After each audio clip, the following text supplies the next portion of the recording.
உங்க குழந்தைகளை என்னவாக்க போறீங்க அப்படின்னு கேட்டா, எங்க வீட்டு குழந்தைங்களாம் இன்ஜினியர் தாங்க, அதுவும் ஏஐ மிகப்பெரிய அளவுல பூம் ஆயிட்டு இருக்கு, ஏஐ தான் அப்படின்னு நீங்க சொல்லிட்டு இருக்கலாம். ஆனா இங்க ஒரு உதாரணத்தை பாருங்க. கடல் அரிப்பை தடுக்கிறதுக்காகவும் துறைமுகங்கள்ல கப்பல் நிக்கிறதுக்காகவும் கரை கட்டும் போது கான்கிரீட் பாறைகள் பயன்படுத்தப்படுவாங்க.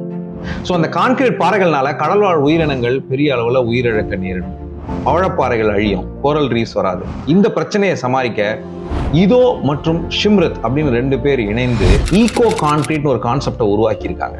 இதுல பவழப்பாறைகள் தானா உருவாகுது, கடல்வாழ் உயிரினங்கள் இதுல தங்குது. அப்படி ஒரு ரசாயனத்தை பயன்படுத்தி இயற்கை பாதிப்பு இல்லாம பண்ணியிருக்காங்க.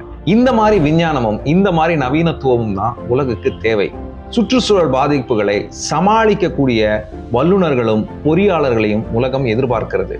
உங்கள் குழந்தைகளையும் அப்படி நீங்க ஊக்குவிக்கணும்னா இந்த மாதிரி வீடியோஸ் பார்க்க சொல்லுங்க, அவங்கள இன்ஸ்பயர் பண்ணுவோம்.